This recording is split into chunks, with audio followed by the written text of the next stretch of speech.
Hello. Hello. So we've been talking about Solomon, how Solomon's one request from the Lord. He got the what do you want wish, and he wished for wisdom, and the Lord gave him riches and honor, which are things that come from wisdom. So the next chapter is pretty cool. It talks about the help. So Solomon had a lot of people that helped him with the palace. He had priests, he had secretaries, he had recorders. People, their whole job in life was just to write everything down and keep track of everything. He had commanders. He had people in charge of the district offices. He had an office like in every town, and people that were in charge of the offices. He had personal advisors, people he would just ask about what they thought, so he could get wisdom about what was going on in different places, because he couldn't be everywhere. He had people that were in charge of his palace, people in charge of all the workers. He had governors, 12 district governors, and these guys supplied all the provisions. Since there were 12 of them, they were in charge of bringing Solomon everything he needed for 1 month out of the year. So if I was a district governor, I would be in charge of a month, like March. So all year long, I would work on making March awesome, and then I would deliver all that Solomon needed in March. That was my job. So the Bible talks about Judah and the people of Judah, and it says they were very happy. That's in 1 Kings 4:20. It says they were happy. And then later on it says in 25, it says they lived in safety. So there wasn't wars going on, and there wasn't famine or even unhappiness. They were really, really well taken care of. And having a king that was really smart helped a lot. Solomon's daily provisions. Now, I don't understand how much this is, but basically he says they brought tribute, everyone brought tribute, and his daily provisions were 30 bushels of flour, 30 bushels of cornmeal, 60 bushels of cornmeal. Who knows what a bushel is, but I do know what a cow is. There were 10 head of stall-fed cows. That would mean they were pretty fat, because they didn't hang out in the pasture or running around. They just sat there and ate all day long. There were 10 head of stall-fed cows, 20 of pasture-fed cows, and 100 sheep and goats, as well as deer, gazelle, roebucks, whatever a roebuck is, and choice fowl. So not including the chickens and whatever choice fowl he ate. But I do know that was 10 head and 20 pasture. That's 30 cows. A cow weighs about 1,000 pounds. It's 30,000 pounds. And this, remember, I don't know if I read this, but at the beginning he said Solomon's daily provisions were. So every day, everybody that he fed, like his helpers and people at the palace, ate 30,000 pounds of just cow.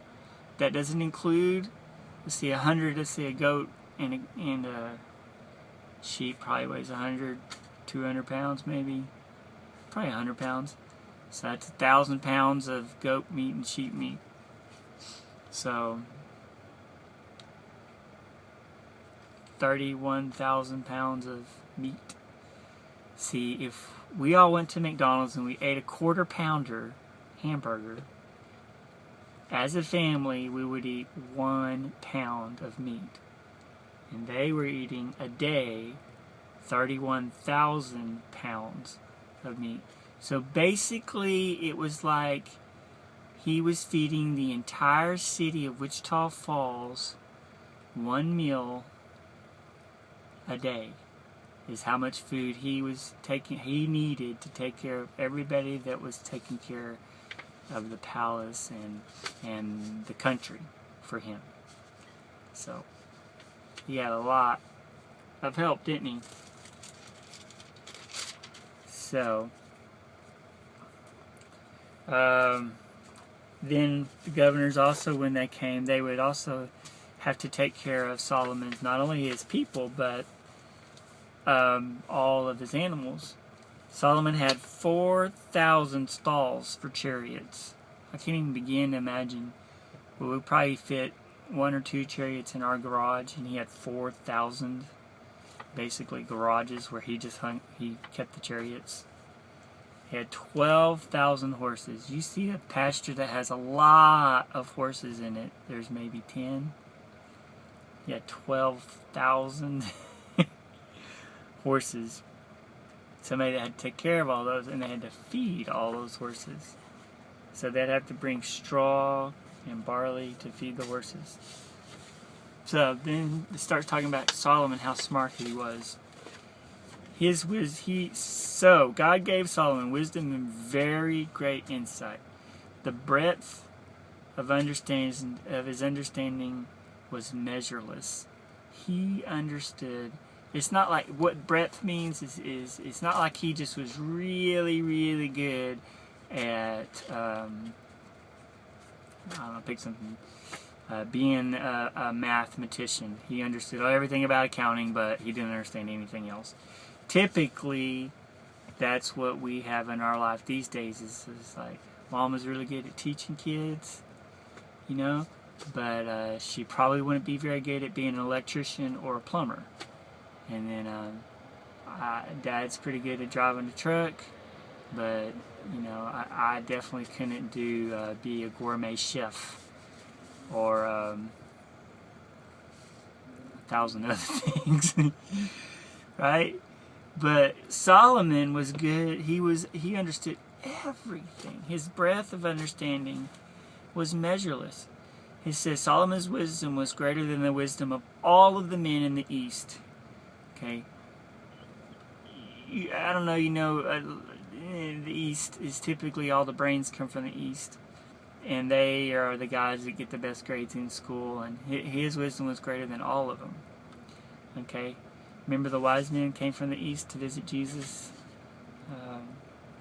So he was wiser than any other man. And his fame about his wisdom spread throughout all the surrounding areas. He spoke 3,000 proverbs. Now, maybe 5 times in my life I've come up with a little cute saying that was like really original and wow, that was awesome, and I came up with it and I wrote it on a card for mom and told her I loved her. But pretty much for the most part, none of them are really original. They all, she likes them, but they're not very original. He had 3,000